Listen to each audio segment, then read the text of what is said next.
दो मित्र थे। एक जब सयाने हुए तो शराब पीने लगे, गंदे आचरण करने लगे, वैश्यागमन, जुआ खेलना, शराब पीना, ऐसे सब। और एक था रोज गंगा नहाने जाना, भजन करना, शास्त्रों का स्वाध्याय करना। तो बहुत दिनों के बाद दोनों मित्र मिले, दूर से देखा वो गंगा नहाने वाला आ रहा है, और उसने देखा कि वो हमारा मित्र जो भटक गया गंदे आचरणों में वो आ रहा है। तो जो गंगा नहा के आ रहा तो एकदम नीचे देखा तो खजूर का कांटा घुस गया उसके पैर में, नंगे पैर गंगा नहाने गया था, और उसके ठोकर लगी जो पाप कर्म करता था। तो एक थैली मिली असरफियों की, तो उसने कहा रोज गंगा नहाता है, राम राम रखता है, क्या हुआ, देख खजूर का कांटा, मैं मनमानी आचरण करता हूं और देखिए थैली मिली। उसको लगा यार कि हम इतना संयम नियम से चल रहे हैं, हमें खजूर का कांटा इतना बड़ा होता है, इसलिए आज से मैं गंगा नहीं नहाऊंगा, भगवान का भजन नहीं करूंगा। तो जब किसी को संशय हो जाता है तो भगवान धर्मात्मा पुरुष का संशय निवृत्त करने के लिए कोई न कोई रूप धारण करते हैं, चाहे वो ग्रंथ रूप मिल जाए या कोई संत मिल जाए। तो भगवान एक संत के रूप में आए और कहा बेटा तुम्हारे कांटा लग गया क्या, लाओ मैं निकाल दूं, तुम भगवान का भजन करते हो इसलिए तुम धन्य हो। तो उनका ये सब बातें हमको मत बताओ कि धन्य हो, धन्य वो है।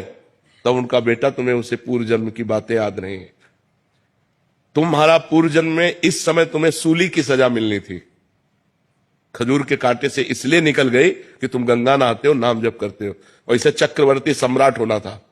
और ये अपने पाप कर्म करके बस ये आखिरी थैली है, ये जहां भोग लेगा तो इसको दुर्गति प्राप्त होगी, और तुम्हारा ये कांटा ही आखिरी है, और ये जहां हटा, इसकी पीड़ा हटी तो तुम आगे परम धाम को परम लाभ प्राप्त करोगे। तो कभी कभी वर्तमान की घटनाओं में हम लोग भगवान पर अश्रद्धा कर लेते हैं, पॉजिटिव बात हम सोचे, नहीं तो हमें भगवान की इस मंगल में विधान। भगवान सभी जगह है, कन कन में है, तो धार्मिक स्थलों पर जाना चाहिए या नहीं महाराज जी?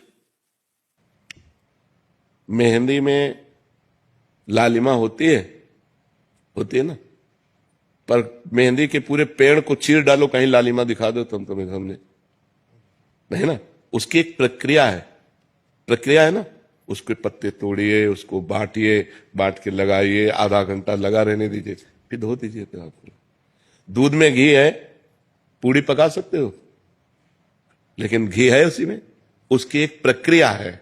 उसको दही बनाओ, मंथन करो, मक्खन निकालो, फिर उसको तप्त करो, तब वो घी बन जाएगा। समझ रहे ना? ऐसे परमात्मा सर्वत्र है, चीर फाड़ डालो किसी को कहीं भी अगर मिल जाए तो बताओ। उसकी प्रक्रिया है साधना। साधना के लिए हमें पवित्रता चाहिए, तो हम भगवान के परम पवित्र दिव्य स्थानों में जाते हैं, हरिद्वार, काशी, इनमें हमें पवित्रता मिलती है। जब हमारा हृदय पवित्र होता है तो हमारे अच्छे भाव होते हैं, तो वो भाव भगवान को समर्पित हो जाते हैं।